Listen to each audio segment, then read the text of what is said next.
আমার নাম এখন আর আব্দুল করিম নাই, আমার নাম আর এখন আব্দুর রহিম নাই, আমার নাম এখন আর সিফাতুল্লাহ নাই, আমার নাম এখন আর আব্দুল্লাহ নাই। আমার সামনে আজরাইল চলে আসছে, ওই আজরাইলের মাথা আসমানে, পাও জমিনে, এক হাত মাশরিকে আর এক হাত মাগরিবে, বড় বড় দিগির মতো দুইটা চক্ষু, শরীরের প্রত্যেকটা পশমের গোড়া থেকে আগুনের ঝিলকি বাইর হইতে আছে। ওই আজরাইল দেখিয়ে সহ্য করতে পারবো না।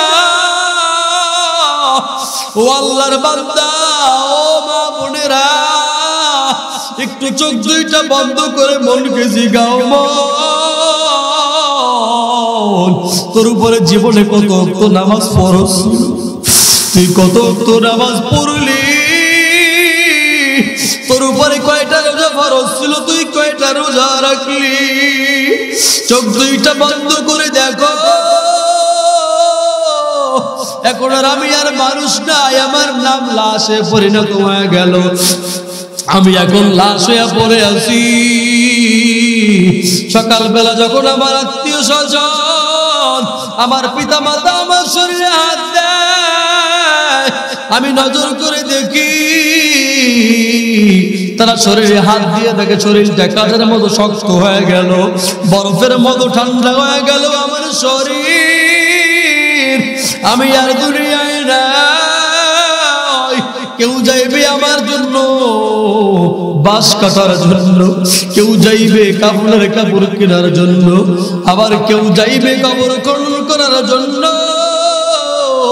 একটু নজর করে তাকায় দেখো রে গোলাম, চোখ দুইটা বন্ধ করে একটু মাথাটা নিচের দিকে নয়া দাও, আর চিন্তা করিয়া দুই গোড়া চোখের পানি ফেলা দাও, আর আল্লাহকে আল্লাহ বলে ডাক দাও। আল্লাহ, আল্লাহরে একটু পরানটা পরিয়ে জবানটা সারিয়ে দিয়ে ডাক দাও না আল্লাহ। সবাই ডাক দাও না আল্লাহ, আরো জোরে ডাক দাও না আল্লাহ। আল্লাহ পাক রব্বুল আলামিন আজরাইলের দ্বারা যখন আমাকে আপনাকে নিয়ে যাইবে, আল্লাহু আকবার, 3টা 5টা কাপড়ের প্যাকেট বানায়া তোমাকে আমাকে ফালাইয়া রাখবে, 4 তাকবীরের সাথে জানাজা নামাজ পড়ায়া জানাজা নামাজ শেষ করবে। তোমার আমার জানাজা নামাজ, মনে করো আমার জানাজা নামাজ পড়াইতেছে, তোমাকে আমাকে কবরের পাশে রাখিয়া যখন কবরের মধ্যে রাখবে, মনে করছিল তোমাকে নিয়ে যেই 2 জন কবরে নামছে, ওই 2 জন মনে হয় কবরের মধ্যে আমার সাথে থাকবে, কিন্তু না, ওই 2 জন কবর থেকে লাফ মারিয়া উঠে গেল। আল্লাহু আকবার, আল্লাহু আকবার। ওই কবরে আর কেউ নাই, সবাই চোখ দুইটা বন্ধ করে দেখে ওই কবরের মধ্যে আমি শোয়া আছি। ওই কবরের মধ্যে বাঁশের চালে দিতেছে, আর ভিতর থেকে অন্ধকার হয়ে যায়। ওই কবরে অন্ধকার হইতেছে, আস্তে আস্তে মাটি দিতেছে, অন্ধকার হয়, আস্তে আস্তে মাটি দিতেছে, আর অন্ধকার হয়। এইবার ডান নাই কেউ, বামে কেউ নাই। পাপী আমি কেমনে থাকবো মাওলা কবরে,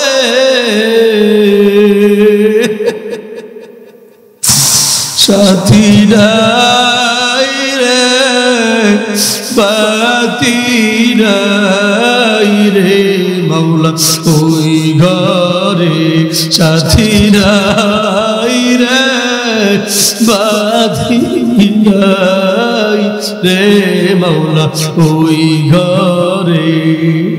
মালাকুল মউত আসবে যখন আমার দ্বারে, প্রাণ পাখি দেহের থেকে নিবে বের করে নজর করে তাকায় দেখো তোমার ডানে বামে কেউ নাই। যদি তুমি 3টা প্রশ্নের উত্তর দিতে পারো তাহলে তোমার কবরটা জান্নাতের বাগান হয়ে যাইবে রে বাবা। কিন্তু যদি তুমি তোমার রবের পরিচয় দিতে না পারো, তুমি যদি তোমার ধর্মের পরিচয় দিতে না পারো, যদি তুমি তোমার রাহমাতুল লিল আলামিনকে না চিনো, আল্লাহ পাক রব্বুল আলামিন বলবেন কবরের মাটি 2 পার্শ্ব থেকে এমন জোরে চাপ দেয়, এক পাজরের হাড্ডিগুলো আরেক পাজরের মধ্যে ঢুকিয়ে যাইবে রে বাবা।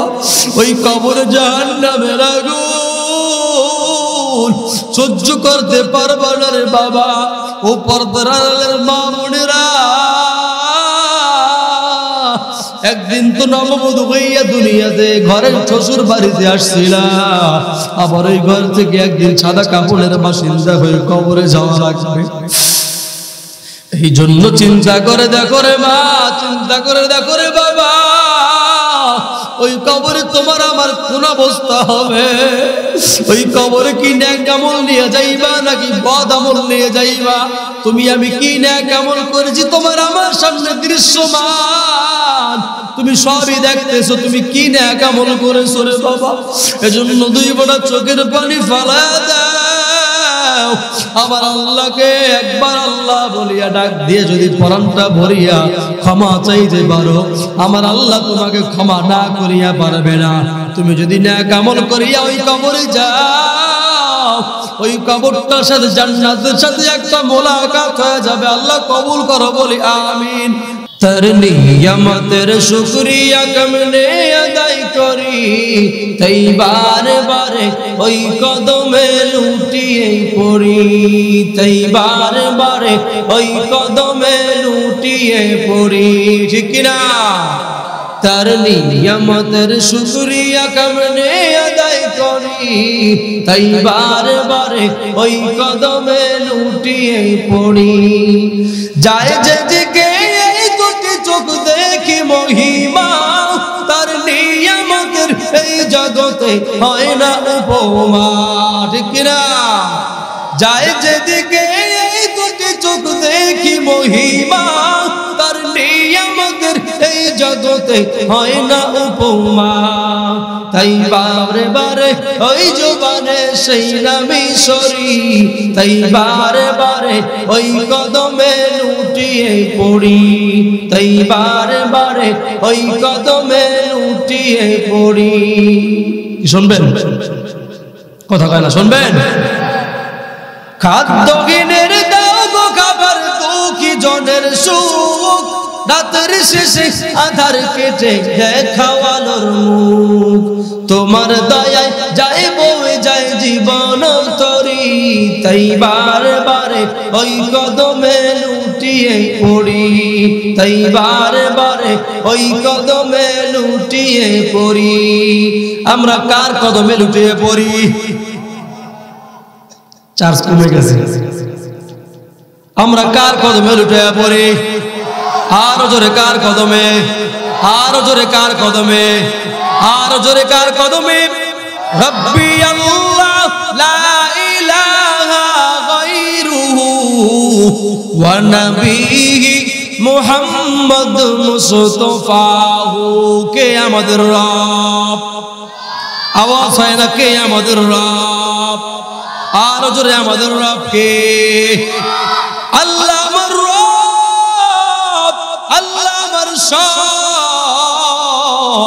আল্লাহর দেওয়া জবান দিয়া আল্লাহর নামটা যদি জোরে জোরে উচ্চারণ করতে না পারো মুসলমান, তাহলে জবান দ্বারা কার নাম উচ্চারণ করবা? জবানটা আল্লাহ পাক দিয়েছেন আল্লাহর নামটা সুস্পষ্ট ভাবে জোরে উচ্চারণ করার জন্য। আল্লাহর দেওয়া জবান দিয়া যদি আল্লাহর নামটা জোরে উচ্চারণ করতে না পারো, তাহলে তোমার জবানটা দ্বারা আল্লাহ পাক আর কি করার আশা করা যায়? এজন্য সবার জবানটা ছেড়ে দিয়া চিল্লাইয়া 2 হাত উপরে উঠাইয়া আল্লাহকে আল্লাহ বলিয়া ডাক দাও। আল্লাহ আরো জোরে ডাক দাও আল্লাহ, আরো জোরে ডাক দাও আল্লাহ। কাদের কুদরত দারি বর কামাল, আনতা রব্বি আনতা হাসবি দুল জালাল। কে আমাদের রব? কি মাহফিল চলবে না বন্ধ হবে? সিধে জমে গেছেন না চলবে? আমরা মুসলমান, আমরা কি মান? কথা কয় না, জোরে বলেন। আমরা মুসলমান, মদের বুকে আল কোরআন, জীবন দিব তবু আমরা ছাড়ব না ঈমান। আমরা মুসলমান, মদের বুকে আল কোরআন, জীবন দিব তবু আমরা ছাড়ব না ঈমান। আমরা মুসলমান সিংহের জাতি, আমরা মুসলমান বাঘের জাতি। মুসলমানের হুঙ্কারের কারণে গৌর গোবিন্দ পালিয়ে যেতে বাধ্য হয়েছিল। মুসলমানের হুঙ্কারের কারণে বড় বড় নাস্তিক মুরতাদ বেঈমান ইহুদি নাসারা পালিয়ে যেতে বাধ্য হয়েছিল। মুসলমানরা সম্মুখ মানে অগ্রসর হতে পারে, পিছনের দিকে পিছপা হতে পারে না। কাজেই মুসলমানের আওয়াজ হবে সর্বোচ্চ আওয়াজ, মুসলমানের তাকবীরের ধ্বনি হবে সর্বোচ্চ ধ্বনি। মুসলমানের তাকবীরের ধ্বনির কারণে বেঈমানদের মসনদ থরথর করে কেঁপে উঠবে। যখন মুসলমান নারায়ে তাকবীর আল্লাহু আকবার ধ্বনি দিয়ে সম্মুখ মানে অগ্রসর হবে, গুলি, কামান, বন্দুক, পারমাণবিক অস্ত্র সব ফেল করে যাবে। আল্লাহর দেওয়া ঈমানি শক্তি দিয়ে মুসলমান আবারও সারা পৃথিবী শাসন করবে। কথা ঠিক না বেঠে? কাজেই ভাইরা আমার, বাবারা, প্রস্তুত থাকেন গাজওয়াতুল হিন্দের জন্য। গাজওয়াতুল হিন্দ আপনার আমার জন্য অপেক্ষা করতেছে। ইমাম মাহদী আপনার আমার দরজায় কড়া নাড়তেছে, কড়া। ইমাম মাহদী চলে আসছে, আপনার দরজায় কড়া নাড়তেছে। গাজওয়াতুল হিন্দ এমন একটা জিহাদ আসতেছে, নবী করিম সাল্লাল্লাহু আলাইহি ওয়াসাল্লাম বলেছেন, যারা এই জিহাদে শহীদ হবে তারা বিনা হিসাবে জান্নাত পাবে। সুবহানাল্লাহ। কারা কারা চাই নারায়ে তাকবীর, নারায়ে তাকবীর। আল কোরআনের আলো, আল হাদিসের আলো, বিশ্বের মুসলিম এক হও, এক হও। আল্লাহ কবুল করুন, সকলে বলি আমিন। বিসমিল্লাহির রহমানির রহিম।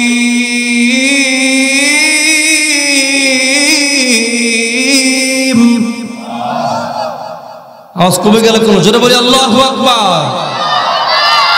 কুল ইয়া ইবাদিয়াল্লাযীনা আসরাফু আলা আনফুসিহিম লা তাকনাতু মির রাহমাতিল্লাহ।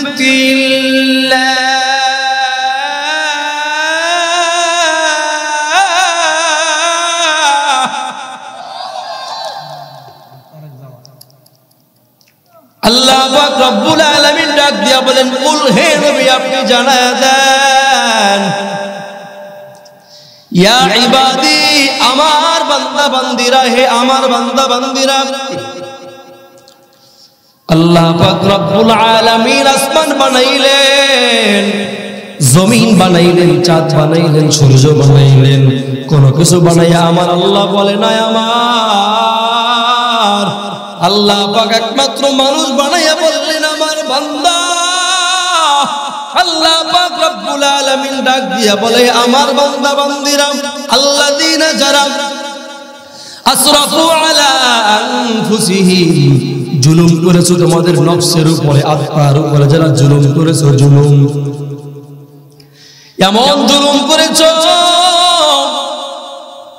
গুনাহ করতে করতে করতে করতে অন্তরটাকে নাপাক বানায়া ফেলাইছো, নাপাক। আল্লাহ পাক রব্বুল আলামিন প্রত্যেকটা মানুষের মধ্যে একটা কলব দিয়েছেন, কলব। আলা ইন্না ফিল জাসাদি মুদগাতান ইযা সালুহাত সালুহাল জাসাদু কুল্লু ওয়া ইযা ফাসাদাত ফাসাদাল জাসাদু কুল্লু আলা ওয়া হিয়াল কলব। আল্লাহর হাবিব সাল্লাল্লাহু আলাইহি ওয়াসাল্লাম বলেন, প্রত্যেকটা মানুষের বাম দুধের 2 আঙ্গুল নিচে একটা সাদা গোস্তের টুকরা আছে। এই সাদা গোস্তের টুকরা যার ভালো হয় তার গোটা শরীরটা ভালো হয়ে যায়, আর এই সাদা গোস্তের টুকরা যার খারাপ হয়ে যায় তার গোটা শরীরটা খারাপ হয়ে যায়। ওই সাদা গোস্তের টুকরার নাম হইল কলব। কি নাম? জোরে বলেন কি নাম? কলব। এই কলব এমন একটা জিনিস, এই কলবটা একেবারে সাদা থাকে, সাদা। যখন কোনো বান্দা বান্দি একটা গুনাহ করে তখন এই সাদা কলবটার উপরে একটা কালো দাগ পড়িয়া যায়। আবার যখন একটা গুনাহ করে আবার একটা কালো দাগ পড়ে যায়। এইভাবে গুনাহ করতে করতে করতে করতে একেবারে কলবটা যাদের কালো হয়ে গেছে, কালো কলবটা যাদের মরিয়া গেছে, এখন আর নেকের কাজ করতে ভালো লাগে না, এখন আর নামাজ পড়তে ভালো লাগে না, এখন আর তাদের কোরআনের মাহফিল শুনতে ভালো লাগে না, এখন গান বাদ্য যাইতে ভালো লাগে, এখন তাদের মিথ্যা কথা বলতে ভালো লাগে। আল্লাহ পাক ডাক দিয়া বলে, বান্দা বান্দি কি গুনাহ করেছো? তোর কোনো চিন্তা করা লাগবে না, পেরেশানি করা লাগবে না। আমি আল্লাহ পাক বিশাল রহমতের সাগর নিয়ে বসা, আমি আল্লাহ পাক তোকে ডাকে বলতেছি আল্লাহ ডাক দিয়া বলেন, আল্লাযীনা জাহাদু ফীনা লানাহদিয়ান্নাহুম সুবুলানা ওয়া ইন্নাল্লাহা লামা'আল মুহসিনিন।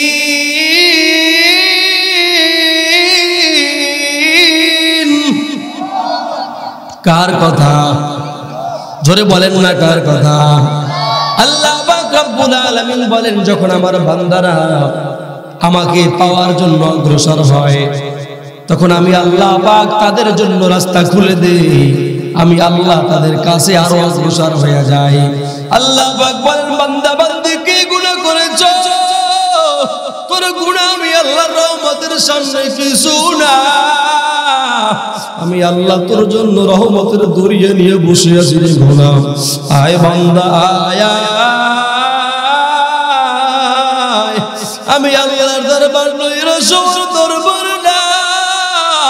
আমি আল্লাহর দরবার খালি হাতে ফেরার দরবার না। আমি আল্লাহ পাক 100 ভাগ মায়া মোহাব্বতের মধ্যে 99 ভাগ নিজের কাছে রাইখা দিলাম, 1 ভাগ মাত্র তোর কাছে দিয়ে দিলাম, সারা দুনিয়ার সবার মধ্যে দিয়ে দিলাম। আল্লাহ পাক ডাক দিয়ে বলে, বান্দারে তুই সারা জীবন যে গুনাহ সমূহ করেছো, তোর গুনাহের সামনে অনেক অনেক বড় গুনাহগার কেউ তো আমি আল্লাহ ক্ষমা করে দিলাম। আল্লাহর নবী মুসা আলাইহিস সালাতু ওয়াস সালামের জামানায় কোনো বৃষ্টি হয় না, অনেক বছর বৃষ্টি না হওয়ার কারণে ফসলের অনেক সমস্যা দেখা দিল। সব মানুষগুলো মিলে মিশে হযরত মুসা আলাইহিস সালাতু ওয়াস সালামের কাছে যায়, বলে, হুজুর, হে আল্লাহর নবী, দেশের মধ্যে কোনো বৃষ্টি নাই, বৃষ্টি না থাকার কারণে আমাদের অনেক কষ্ট হয়। আপনি আল্লাহর কাছে একটু দোয়া করেন যেন আল্লাহ বৃষ্টির ফয়সালা করে দেয়। আল্লাহর জামানার নবী মুসা এবার সবাইকে ডাইকা এইভাবে মজলিস বসায়া তারপরে আল্লাহর কাছে দোয়া করতেছেন, আল্লাহ আমাদের এলাকায় বৃষ্টির ফয়সালা করে দেন। আল্লাহ পাক ওহির মাধ্যমে জানায় দেন, ও জামানার নবী মুসা, তোমার এই মজলিসের মধ্যে এমন একজন ব্যক্তি বসা, যেই ব্যক্তির জন্য আমি আল্লাহ বৃষ্টি দিব না, যেই ব্যক্তি এমন গুনাহগার, এমন গুনাহগারের জন্য আমি বৃষ্টি দিব না। হযরত মুসা আলাইহিস সালাতু ওয়াস সালাম এইবার সবার সামনে ঘোষণা দিয়ে দিলেন, কে আছো এখানে গুনাহগার, এমন কোন গুনাহ নাই করো না, গুনাহ করতে করতে অন্তরটাকে কালো বানায়া ফেলাইছো, আল্লাহ তার উপরে বড় বেজার। আল্লাহ পাক রব্বুল আলামিনের এই ঘোষণা শুনিয়া ওই গুনাহগার ব্যক্তি মজলিসে বসা ছিল, গুনাহগার ব্যক্তি মনে মনে কান্না শুরু করে দিল। যদি আল্লাহ পাককে ডাক দিয়া বলে, আল্লাহ আমি যদি মজলিস থেকে উঠিয়া যাই আমি তো ধরা খাইয়া যাব, কারণ আমার গুনাহের খবর আমার মা জানে না, আমার গুনাহের খবর আমার বাবা জানে না, আমার গুনাহের খবর আমার স্ত্রী পর্যন্ত জানে না, আমার গুনাহের খবর আমার ভাই জানে না। ও আল্লাহ, আমার গুনাহের খবর জানো তুমি। এখন যদি আমি হাউ মাউ করে কান্না করি তাহলেও তো আমি লজ্জিত হয়ে যাব। ও দয়ার মালিক, আমি অন্তর দিয়ে তোমার কাছে মাপ চাইলাম, আমি আর জীবনে কোনোদিন গুনাহের কাজ করব না, আমি আর জীবনে নামাজ ছাড়বো না, রোজা ছাড়বো না, আমাকে তুমি মাফ করে দাও। আল্লাহ পাক রব্বুল আলামিন কিছুক্ষণ পরে আবার জিবরাইলকে পাঠিয়ে দিয়ে বললেন, ও জামানার নবী মূসা, আল্লাহ পাক রব্বুল আলামিন যার জন্য বৃষ্টি দিতে চাইছিলেন না, যার জন্য বৃষ্টি বন্ধ রেখেছিলেন, আমার রব তার উসিলাই বৃষ্টি দিয়ে দিলেন। বলেন সুবহানাল্লাহ। ইয়া ইলাহি তু মেরা সত্তার হায়, ইয়া ইলাহি তু মেরা গফফার হায়, या इलाही मुझसे मुझको दूर कर, ताकि देखो मुझ में तुझको एक नजर। या इलाही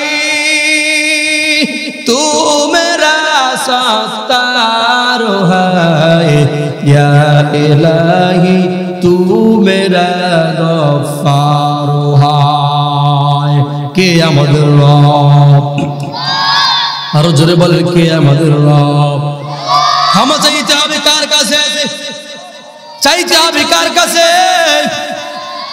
না মাজারের কাছে? ঢাকা থেকে আসার সময় অনেক বড় বড় মুসলমানের মাজার দেখলাম, যে মাজারের মধ্যে প্রকাশে সেজদাও করা হয়। কি দা করা হয়? সেজদা। সেজদা আল্লাহ বলেন, কুল ইন্না সালাতি ওয়া নুসুকি ওয়া মাহইয়ায়া ওয়া মামাতি লিল্লাহি রাব্বিল আলামিন। হে নবী, দুনিয়ার মানুষদেরকে জানায় দেন, আমার নামাজ, আমার রোজা, আমার হজ, আমার যাকাত, আমার বেঁচে থাকা, আমার কুরবানি, আমার মরে যাওয়া শুধুমাত্র কেবলমাত্র একমাত্র কার জন্য? জোরে বলেন, জোরে বলেন না। শাহাদাত আঙ্গুলটা উপরে উঠিয়ে বলো, কার জন্য? আল্লাহর জন্য হবে। আমার নামাজ, রোজা, হজ, যাকাত সব কিছু শুধু সন্তান চাওয়ার বেলায় চাইতে হবে বাবার কাছে। বাবার কাছে চাইবো না আল্লাহর কাছে চাইবো? বাবা সন্তান হয় না, একটু সন্তানের ব্যবস্থা করে দাও। যাই হোক ভাইরা আমার, বাবারা, এক আয়াত তেলাওয়াত করেছি। আল্লাহ পাক বলেন আদ-দুআ, আল্লাহর হাবিব সাল্লাল্লাহু আলাইহি ওয়াসাল্লাম বলেন আদ-দুআ হুয়াল ইবাদা, দোয়াই হলো ইবাদত। দোয়া আমরা আল্লাহর কাছে যত বেশি বেশি করব, আল্লাহ পাক তত বেশি আমাদেরকে মহব্বত করবেন, ভালোবাসবেন।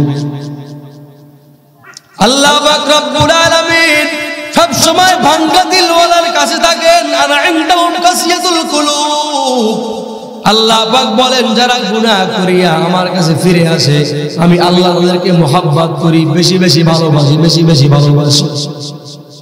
এই দোয়া আমাদেরকে বেশি বেশি করা লাগবে। দোয়া আমরা করি, অনেক সময় বলে দোয়া কবুল হয় না, কি করে লাভ? দোয়া কবুল হওয়ার নিয়ম তিনটা। কয়টা? জোরে বলেন, কয়টা? আরো জোরে। জোর হলো না, আরো জোরে সবাই বলি একই সাথে, একই তালে, পিছনে কয় না। বয়ান কিছু বাড়ি নিয়ে যাইয়েন ভাই, শুধু এখানে বসে শুনলেন, বাড়ি যেতে পারলেন, নিয়ে যেতে পারলেন না, কোনো লাভ নাই। এখান থেকে কিছু নিয়ে যাবেন, বাড়ি গিয়ে যদি বলতে পারেন, শুনাইতে পারেন, আজ মুখস্থ করবেন। এখান থেকে একটা মাসআলা শিক্ষা গেলেও ৮০,০০০ বছর নফলে বাজাদের সব আল্লাহ পাক দিয়ে দেবেন। সুবহানাল্লাহ। এই মাহফিলটা সার্থক হবে যদি আপনি একটা মাসআলা শিক্ষা করে যান, এখান থেকে আমি কিছু শিক্ষা দেবো আপনাদেরকে ইনশাআল্লাহ। সবাই রাজি ইনশাআল্লাহ? দোয়া কবুল হওয়ার নিয়ম কয়টা? 1 নাম্বার, যখন বান্দা বান্দি কোন দোয়া করে, মুমিনদের কোন দোয়া বিফলে যায় না, মুমিনদের সব দোয়া কবুল হয়ে যায়। কখনো কখনো কোন দোয়া এমন আছে যে দোয়াগুলো করার সাথে সাথে কবুল হয়ে যায়। অনেক গ্যারান্টি পেয়েছি যে আল্লাহ সুস্থ করে দেন, সুস্থ হয়ে গেছি, আল্লাহ অমুক জিনিসটা দেন, পেয়ে গেছি। অনেক সময় 1 নাম্বার নিয়ম, আল্লাহ পাক যেই নিয়মে কবুল করেন সঙ্গে সঙ্গে দোয়া কবুল হয়ে যায়। 2 নাম্বার, আমি এখন দোয়া করব, এই দোয়াটা আল্লাহ পাক রব্বুল আলামিন দেখবে বান্দার তাকদীরের মধ্যে কি লেখা। আমরা কি জানি নাকি আমাদের তাকদীরে কি লেখা আছে? কেউ জানি না। আপনার আমার তাকদীরে কি লেখা আমার আল্লাহ ছাড়া কেউ জানে না। আল্লাহ পাক ফেরেশতাদের ডাক দিয়া বলে, ফেরেশতার দল, আমার বান্দার তাকদীরের মধ্যে কি বিপদ আছে দেখ। বলে আল্লাহ, আগামীকাল ফজরের সময় যখন সে ওযু করতে যাবে, ঘাট থেকে পড়ে গিয়া ঘর থেকে নামার সময় পরে তার পাটা ভেঙে যাবে, তার তাকদীরে লেখা আছে। এটা বান্দা জানে না, বান্দা জানে না তার তাকদীরে কি লেখা আছে। আমি তো আল্লাহর কাছে এখন দোয়া করেছি, আল্লাহ আমি খেতে ফসল দিয়েছি, আমার ফসলগুলো যেন ভালো হয়।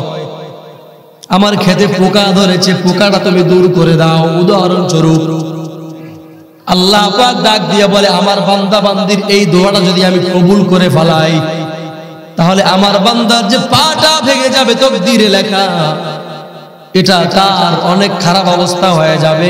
আগামী বছর আবার সে ফসল পাবে যদি তার পাটা ভালো থাকে। ও ফেরেশতারা, আমার বান্দার ওই ফসলের দোয়াটা ওইখানে কবুল না কইরা আমার বান্দার পা ভাঙ্গার মধ্যে লাগায় দাও। ইয়া ইলাহি তু মেরা মাশুক है, या इलाही तू मेरा महबूब है, हर गोरी देने के तू तो यार है, जो ना मांगे उससे तू बेजार है। আল্লাহর কাছে যে চায় তার জন্য আল্লাহ পাক তার জন্য খুব রাজি, খুব দয়া দেখান। যে আল্লাহর কাছে চায় না তার জন্য আল্লাহ পাক নারাজ হয়, তার দিকে আল্লাহ পাক বেজার হয়ে যায়, বেজার। কাজেই ভাইরা আমার বাবারা, 3 নম্বর দোয়া হলো এমন দোয়া, যেই দোয়া এখন আমি করব, কিন্তু এই দোয়াটা দুনিয়াতে কবুল হবে না। কিয়ামতের ময়দানে বান্দা বান্দি তাকে দেখবে, বিশাল বিশাল অট্টালিকা, বিশাল বিশাল জান্নাতের বাগান, বিশাল বিশাল জান্নাত দেখা যায়। আল্লাহ পাক ডাক দিয়ে বলবে, গোলাম এই জান্নাত তোমার, আখিরাতের জন্য আমি রেখে দিয়েছি, অন্যথায় তুমি বিপদে পড়ে যাইতা। আল্লাহ পাকের এই ঘোষণা শুনিয়া আল্লাহর বান্দা ডাক দিয়া বলতেছে, আমার যদি দুনিয়াতে একটা দোয়া কবুল না হইতো কতই না ভালো হইতো। কাজেই ভাইরা আমার বাবারা, আজকের এই মাহফিল আগামী দিন আর থাকবে না। আল্লাহ পাক রব্বুল আলামিন ডাক দিয়া বলেন, দুনিয়ার মানুষ, আমি আল্লাহ পাক রব্বুল আলামিন তোমাকে এত সুন্দর করিয়া বানাইলাম, এত সুন্দর চোখ দিলাম, এত সুন্দর কান দিলাম, এত সুন্দর 2টা হাত দিলাম রে গোলাম। ও বান্দা, তুই কি আমি আল্লাহর নেকের কাজ করবি না? তুই কি গুনাহ করেছো? তোর গুনাহের সামনে আমার রহমত অনেক বড়, অনেক বড়। ও বান্দা, লা তাকুনাতু মির রাহমাতিল্লাহ, আমি আল্লাহর দরবার হইতে নৈরাশ হইও না, খালি হাতে ফিরে যাইও না। আমি আল্লাহর দরবার থেকে ফিরে যাওয়ার কোনো দরবার না। আয় বান্দা, ও ভাইরা, সবাই চোখ 2টা বন্ধ করেন, সবাই চোখ 2টা বন্ধ করেন, সবাই চোখ 2টা বন্ধ করেন। এইবার চিন্তা করেন, আমার নাম এখন আর আব্দুল করিম নাই, আমার নাম আর এখন আব্দুর রহিম নাই, আমার নাম এখন আর সিফাতুল্লাহ নাই, আমার নাম এখন আর আব্দুল্লাহ নাই। আমার সামনে আজরাইল চলে আসছে, ওই আজরাইলের মাথা আসমানে, পাও জমিনে, এক হাত মাশরিকে আর এক হাত মাগরিবে, বড় বড় দিগির মতো দুইটা চক্ষু, শরীরের প্রত্যেকটা পশমের গোড়া থেকে আগুনের ঝিলকি বাইর হইতে আছে। ওই আজরাইল দেখিয়া সহ্য করতে পারবো না। ও আল্লাহর বান্দা, ও মা বোনেরা, একটু চোখ দুইটা বন্ধ করে মনকে জিগাও, তোর উপরে জীবনে কত অক্ত নামাজ পড়ছ, তুই কত অক্ত নামাজ পড়লি, তোর উপরে কয়টা রোজা ফরজ ছিল, তুই কয়টা রোজা রাখলি? চোখ দুইটা বন্ধ করে দেখো। এখন আর আমি আর মানুষ নাই, আমার নাম লাশে পরিণত হয়ে গেল, আমি এখন লাশ হয়ে পড়ে আছি। সকালবেলা যখন আমার আত্মীয় স্বজন, আমার পিতা মাতা আমার শরীরে হাত দেয়, আমি নজর করে দেখি তারা শরীরে হাত দিয়ে দেখে শরীরটা কাঠের মতো শক্ত হয়ে গেল, বরফের মতো ঠান্ডা হয়ে গেল আমার শরীর। আমি আর দুনিয়ায় নাই। কেউ যাইবে আমার জন্য বাঁশ কাটার জন্য, কেউ যাইবে কাপড়ের কাপড় কেনার জন্য, আবার কেউ যাইবে কবর খনন করার জন্য। একটু নজর করে তাকায় দেখো রে গোলাম, চোখ দুইটা বন্ধ করে একটু মাথাটা নিচের দিকে নয় দাও, আর চিন্তা করিয়া দুই গোড়া চোখের পানি ফেলা দাও, আর আল্লাহকে আল্লাহ বলে ডাক দাও। আল্লাহ, আল্লাহরে একটু পরানটা পরিয়ে জবানটা সারিয়ে দিয়ে ডাক দাও না আল্লাহ। সবাই ডাক দাও না আল্লাহ, আরো জোরে ডাক দাও না আল্লাহ।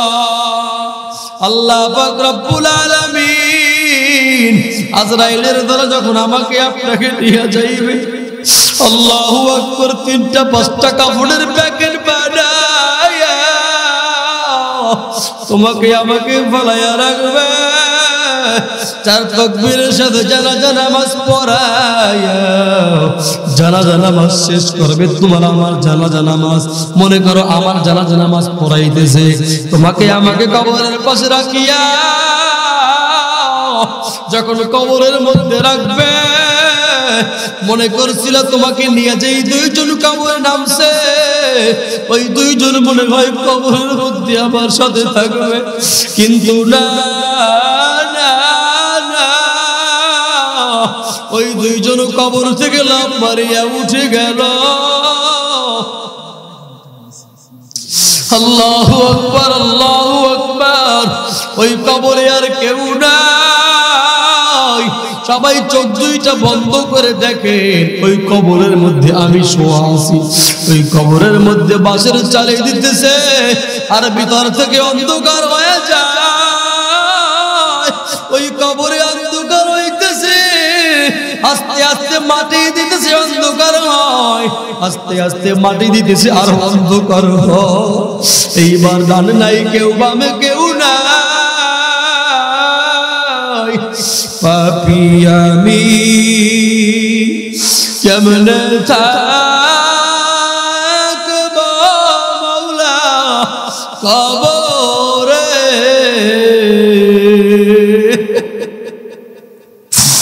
সাথী নাই রে, বাতি নাই রে মাওলা ওই ঘরে, সাথী নাই রে, বাতি নাই রে মাওলা ওই ঘরে।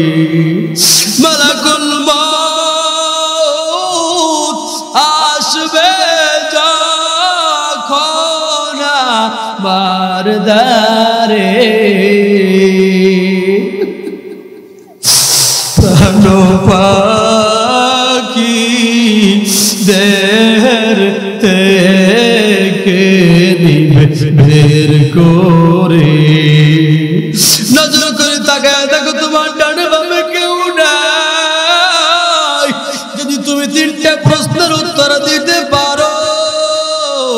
তাহলে তোমার কবরটা জান্নাতের বাগান হয়ে যাইবে রে বাবা। কিন্তু যদি তুমি তোমার রবের পরিচয় দিতে না পারো,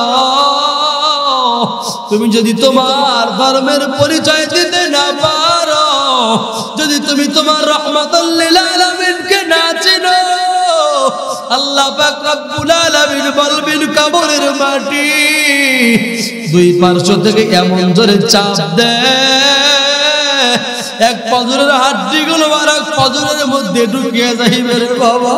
ওই কবরে জাহান্নামের আগুন সহ্য করতে পারবে না রে বাবা। ও পর্দার আড়ালের মা বোনেরা,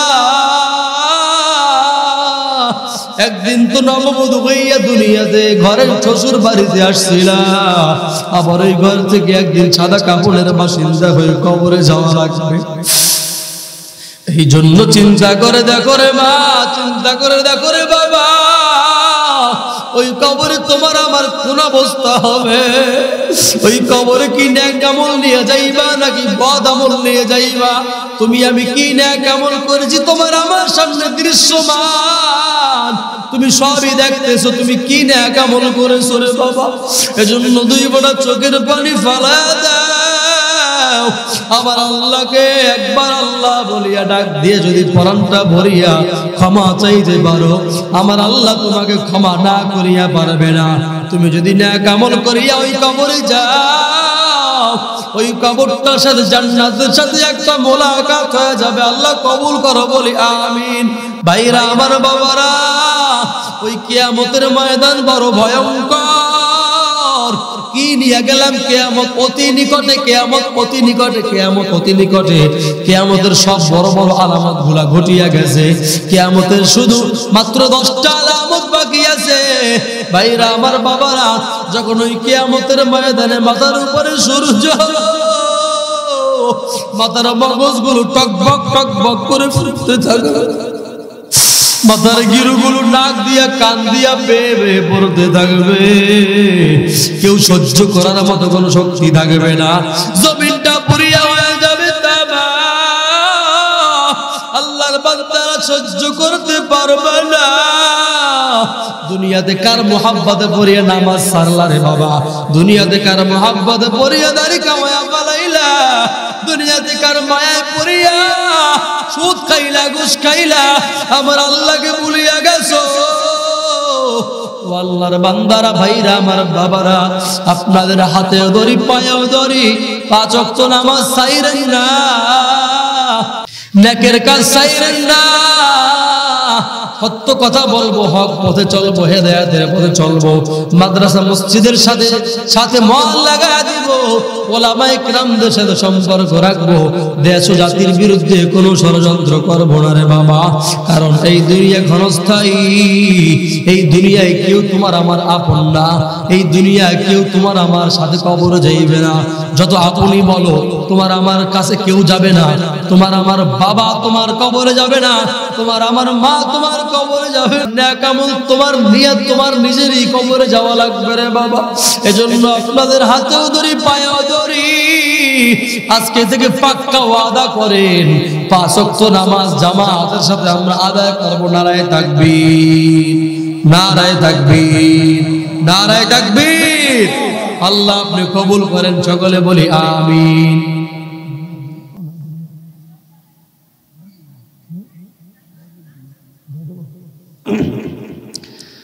আপনাদের অনেক কষ্ট হইতেছে, বুঝছি, আমারও কথা বলতে মাথা ঘুরাইতেছে, আমারও অনেক দূর থেকে যেহেতু এসেছি, আপনাদেরকে কষ্ট দিব না। মোনাজাত হবে ইনশাআল্লাহ, আর মোনাজাত যেহেতু হবে, আমাদের এই মাহফিল থেকে, মাহফিলটাকে সাফল্যমণ্ডিত করার জন্য, মাহফিলটাকে হেদায়েতের জরিয়া করার লক্ষ্যে একটা মাসআলা হলো আমরা শিক্ষা করে যাব ইনশাআল্লাহ। এর জন্য মোনাজাতের আগে আমি আপনাদের সকলকে একটা সূরা, ছোট্ট সূরা সহি শুদ্ধভাবে মস্ক করাবো। আপনারা শিখবেন তো ইনশাআল্লাহ? পারবেন ইনশাআল্লাহ? কারণ নামাজ ভঙ্গের কারণ 19টি। কয়টি?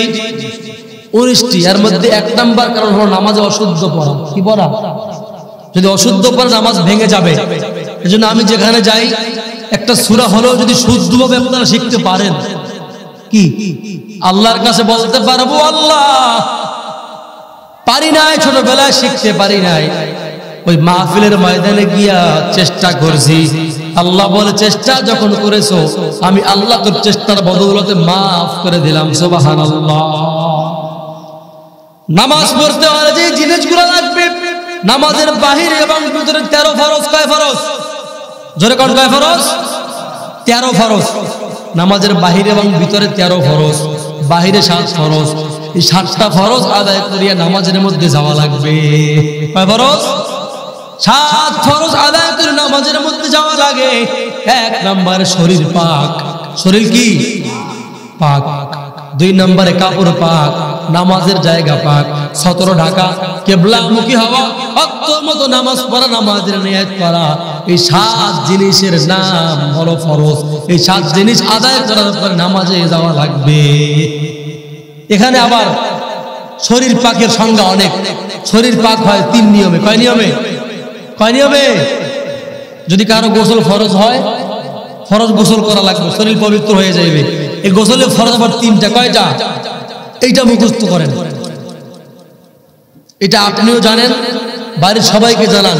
এখানে যে নুরানি মাদ্রাসা, হাফেজি মাদ্রাসা, ছোট ছোট বাচ্চারা পারে গোসলের ফরজ কয়টি, কি কি পারে? পারে না? আমি একদিন মাহফিলে গেছি শরীয়তপুর, এক মুরব্বীকে জিজ্ঞেস করি, সে অনেক চাপা মারছে, হুজুর আমি এই করি সেই করি। বলি মুরব্বী গোসলের ফরজ কয়টা? কেন 3টা? মাশাআল্লাহ পারছেন। বলি কি কি? গামছা, সাবান, লুঙ্গি। কি উত্তর হয়েছে না? 3টা তো হয়েছে। এটা কিভাবে হইল? বলা এই নিয়ে তো গোসল করতে যাই আমরা, গামছা নিয়ে যাই, লুঙ্গি নিয়ে যাই, সাবান নিয়ে যাই। গোসলের ফরজ কয়টা ধরে বলেন? সবাই ধরে বলেন কয়টা? 3টা।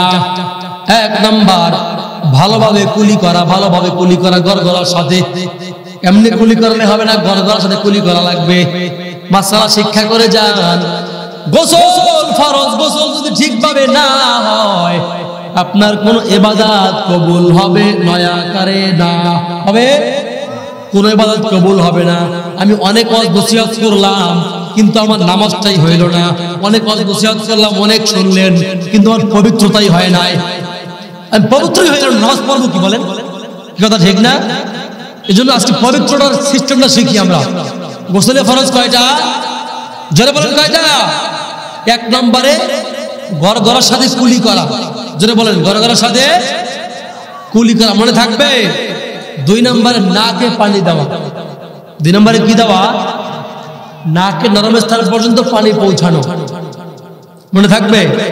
3 নম্বর সমস্ত শরীর ভালোভাবে ধৌত করা। এমন ভাবে ধৌত করা যেন শরীরের কোনো একটা পশমের গোড়া পর্যন্ত শুকনো না থাকে, মনে থাকবে ইনশাআল্লাহ। অনেক মুরব্বীরাই জানি না, আর এগুলো ওয়াজের ময়দানে কেউ বলেও না। বলে মাসালাগত বিষয় বলে না, অনেক জায়গায় হয় না, এটা আমি বলি। যাই হোক, তাহলে 1 নম্বরে কি মনে থাকলে বলেন তো? গোসলের 3 ফরজের মধ্যে 1 নম্বরে কি জোরে বলেন? ভালোভাবে কুলি করা। 2 নম্বরে নাকে পানি দেওয়া। 3 নম্বরে সমস্ত শরীর ভালোভাবে ধৌত করা। এই একটা মাসআলা আমরা শিখলাম। একটা মাসআলা শিক্ষার বদৌলতে আল্লাহ পাক আপনার আমার আমলনামায় ৮০,০০০ বছর নফল ইবাদত করার সব লিখে দিয়েছেন। সুবহানাল্লাহ। এখন আমরা ছোট্ট একটা সূরা পড়ি, সবাই জোরে পড়বো ইনশাআল্লাহ, ঠিক আছে? আউযু বিল্লাহি মিনাশ শাইতানির রাজীম। আওয়াজ হয় না, এটা একটা ক্লাস, জোরে বলেন সবাই। আউযু বিল্লাহি মিনাশ শাইতানির রাজীম।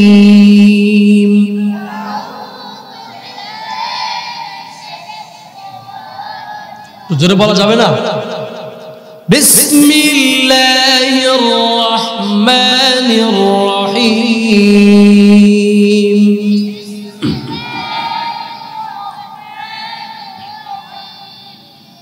قل هو الله أحد قل هو الله أحد قل هو الله আহাদ জোরে আল্লাহুস সামাদ আল্লাহুস সামাদ মানে আল্লাহুস সামাদ পড়ে না আল্লাহুস সামাদ লাম ইয়ালিদ ওয়া লাম ইউলাদ ওয়া লাম ইয়াকুল লাহু কুফুয়ান আহাদ। সূরাটা আমরা 100% শুদ্ধভাবে পড়লাম, বলি আলহামদুলিল্লাহ। আল্লাহর কাছে বলতে পারবো আল্লাহ একটা সূরা শিক্ষার জন্য হলো চেষ্টা করছিলাম না ইনশাআল্লাহ। যাই হোক এখন দোয়া হবে। আপনাদেরকে কষ্ট দিলাম অনেক, মাথা বন করে ঘুরতেছে, কি আলোচনা করছি নিজেও জানি না। যতটুকু আলোচনা করলাম আল্লাহ পাক যেন আমাদের সকলকে আমল করার তৌফিক দান করেন, সকলে বলি আমিন। আলোচনা বেশি করা লাগে না, অল্প কিছু আলোচনা যদি আমরা বুঝতে পারি, আমল করতে পারি, কামিয়াব হয়ে যায়। আলোচনা পুরা জীবনে আলোচনার বিষয়বস্তু দুইটা, কয়টা? নেকের কাজ ছাড়বো না, গুনাহের কাজ করবো না। কি কথা ঠিক না? কি কথা ঠিক না ভাই? নেকের কাজ ছাড়বো না, গুনাহের কাজ জোরে বলেন, নেকের কাজ ছাড়বো না। সবাই জোরে কেন, পুরা জমে গেছে, শীতে জমে গেছেন না? জোরে করুন, নেকের কাজ ছাড়বো না, গুনার কাজ করবো না। করবো আমরা ইনশাআল্লাহ, গুনার কাজ করবো না, নেকের কাজ ছাড়বো না। বাস বয়ান যথেষ্ট। যদি আমি গুনাহের কাজ ছেড়ে দেই, গুনাহের কোনো কাজ যদি আমি না করি, আমি আল্লাহর ভয়ে কোনো গুনাহের কাজ করবো না, সমস্ত গুনাহের কাজ আমি ছেড়ে দেবো। আর আল্লাহর মহব্বত করিয়া সমস্ত নেকের কাজ আমি করবো, কোনো নেকের কাজ আমি ছাড়বো না। সবাই দরুদ শরীফ পড়ি, আল্লাহুম্মা সাল্লি আলা সাইয়্যিদিনা